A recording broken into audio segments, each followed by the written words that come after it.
Poison کیا جا رہا ہے, ٹارچر کیا جا رہا ہے. 5 اگست 2019 کو آرٹیکل 370 نافذ ہوا. ٹھیک ہے. تو آپ کیا سمجھتی ہیں کہ یہ جو انہوں نے ایک منصوبہ بندی کی ہے انڈین حکومت نے, وہ اس میں کامیاب ہو پائیں گے؟ دیکھیں, کامیابی اللہ نہ کرے کہ ہندوستان کو ہو, مگر جس تیزی کے ساتھ, جس شدت کے ساتھ وہاں پہ پاپولیشن کو چینج کیا جا رہا ہے, پاپولیشن سینسس کو چینج کیا جا رہا ہے, اور ایک ڈسپیوٹڈ ٹیریٹری کے اندر جہاں پہ انلیگل ہے کہ وہاں کی ڈیموگرافی کو چینج کیا جائے, تو وہاں پہ 50 لاکھ سے زائد جو ہے انڈینس کو وہاں پہ سیٹل کرنا کوئی مذاق تو نہیں ہے. اور اگلے 1-8 سال میں جس سپیڈ میں یہ چل رہے ہیں, کوئی بریک ہی نہیں ہے اس کے اندر, تو یہ ایک منی انڈین کالونی میں تبدیل ہوتا جا رہا ہے. اور ہندوستان کی آرمی کی تعداد بھی 8 لاکھ سے 10 لاکھ کر دی ہے انہوں نے ان 2 سالوں کے اندر.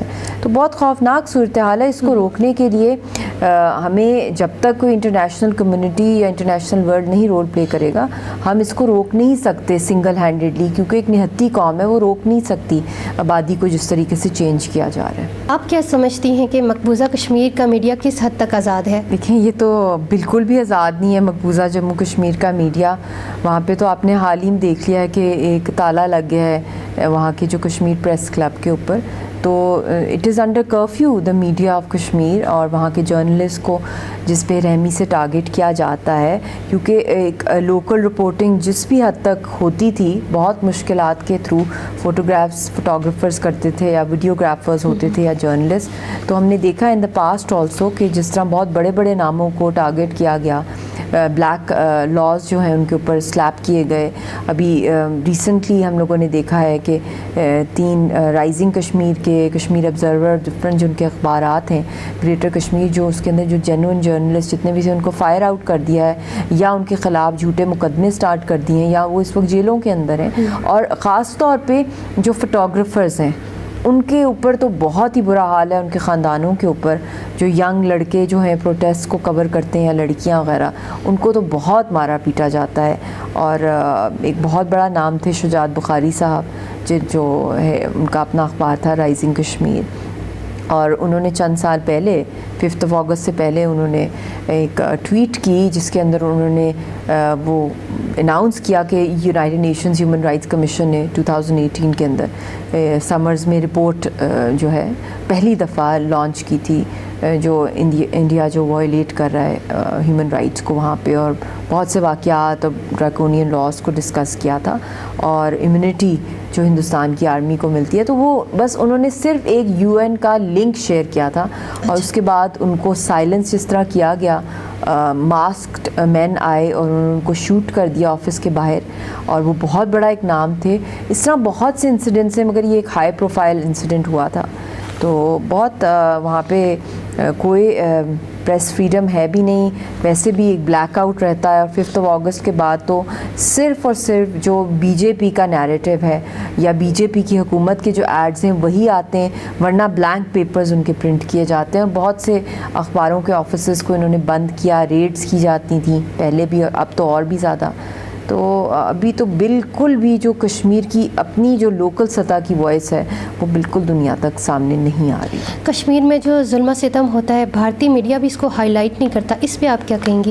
بہت کم ہائی لائٹ کبھی غلطی سے کر لیتا ہے. اس میں بھی وہ جو لینگویج جو یوز کی جاتی ہے, جہاں پہ شہید کیا جاتا ہے انوسنٹ لوگوں کو, وہاں پہ وہ انکاؤنٹر لکھ دیتے ہیں, حالانکہ وہ فیک انکاؤنٹرز ہوتے ہیں, وہ کاسوز ہوتے ہیں, وہ سرچ آپریشنز کیے جاتے ہیں, کریٹ کرائے جاتے ہیں, اور جھوٹے الزامات لگائے جاتے ہیں. ابھی ریسنٹ بھی ایک انسیڈنٹ ہے ایک ینگ لڑکے کا کہ اس کو لے گئے اور بعد میں پتہ چلا, اور اس کو انڈینز نے, آرمی نے کہا کہ یہ ایک ملیٹنٹ ہے, مجاہد ہے.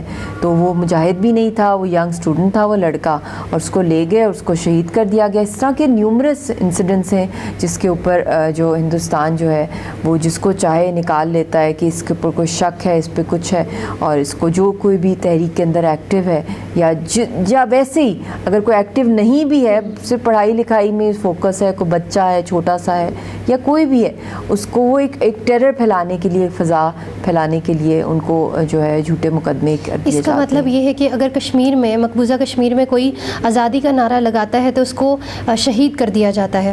اس کو شہید کر دیا جاتا ہے، یا جو زندہ ہیں ان کو دہشت گرد قرار دیا جاتا ہے، یا ان کو جیلوں میں بند کر دیا جاتا ہے، یا ان کی جابز اگر وہ کر رہے ہیں تو ان کی جابز چھین لی جاتی ہیں، یا ان کی پراپرٹی چھین لی جاتی ہے، یا ان کے بینک اکاؤنٹس کو سیز کر دیا جاتا ہے، یا ان کی فیملی ممبرس کو ہراس کیا جاتا ہے، مارا پیٹا جاتا ہے، یا ان کو گھروں سے نکال دیا جاتا ہے.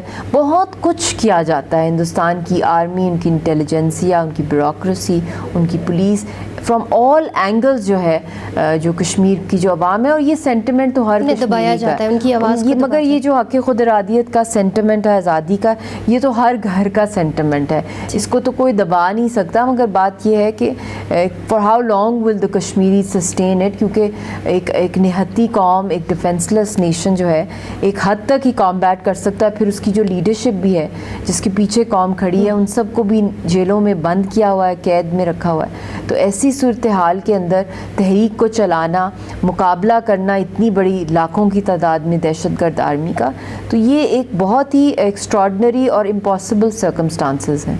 آپ کیا سمجھتی ہیں کہ پاکستانی میڈیا تحریک کشمیر میں اپنا بھرپور کردار ادا کر رہا ہے؟ پاکستان کا میڈیا؟ جی پاکستان کا میڈیا، سول سوسائٹی میں سمجھتی ہوں اور بھی مزید کر سکتی ہے.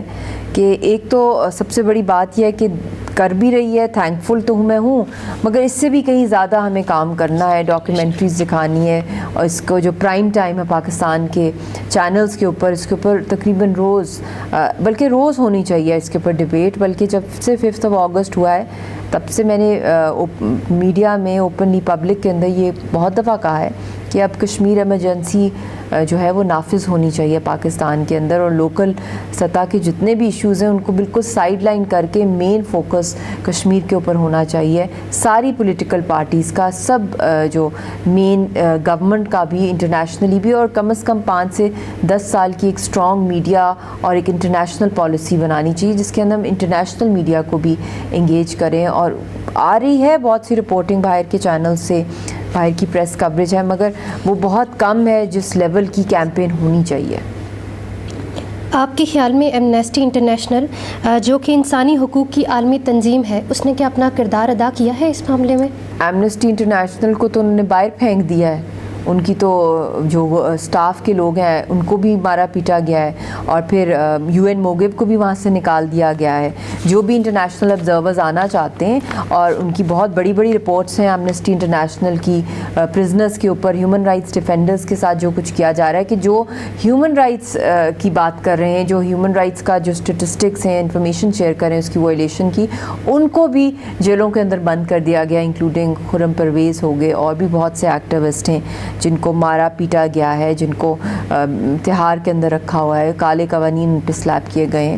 تو اس لیے ہارفک سچویشن ہے گراؤنڈ کی فیکٹ فائنڈنگ مشنز کی انٹری کے حوالے سے، کہ وہاں پہ تو کسی کی ایکسیس ہی نہیں ہے، چاہے وہ OIC کے آبزرورز ہوں، چاہے UN کے ہوں، چاہے وہ کہیں بھی انٹرنیشنل ہیومن رائٹس کی آرگنائزیشنز ہوں، ICRC ہو، یا کوئی بھی وہاں پہ جو جائے اور کور کرے گراؤنڈ پہ اور جو اٹراسٹیز ہو رہی ہیں انویسٹیگیٹ کریں. جی، کیا کوئی ایسی بات چیت ہوئی ہے کہ قابض شدہ کشمیری علاقے متعلقہ ملکوں کے پاس رہیں، یا پھر کشمیر ایک آزاد اور خود مختار ریاست بننے کے چانسز اس کو؟ دیکھیں، یہ کشمیریوں کا اپنا رائٹ ہے. جب اب ہم تو بات کر رہے ہیں حق خود ارادیت کی، جو آگے جو ان کا دل ہے وہ ان کے مطابق، رائے شماری کے مطابق، پلیبسٹ کے مطابق وہ رائٹ ان کو دینا چاہیے.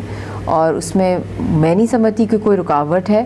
جو کشمیری چاہتے ہیں ان کی امنگوں کے مطابق، اور ہمیشہ پاکستان نے بھی یہی بات کی ہے کہ ایز پر دیئر ایسپریشنز، کوئی بھی زبردستی نہیں ہے، کہ اٹوٹ انگ نہیں ہے. یہ اگر شہرہ کہتے ہیں تو اس کا کوئی زبردستی نہیں ہے، وہ تو ایک نیچرل ہے کہ اللہ کی طرف سے ہے کہ وہاں سے سارا پانی جو پاکستان کو آتا ہے، اور وہ پاکستان ایک ایگریکلچرل اکانومی ہے، اس کی لائف لائن ہے، جو قائد اعظم نے بھی کہا تھا.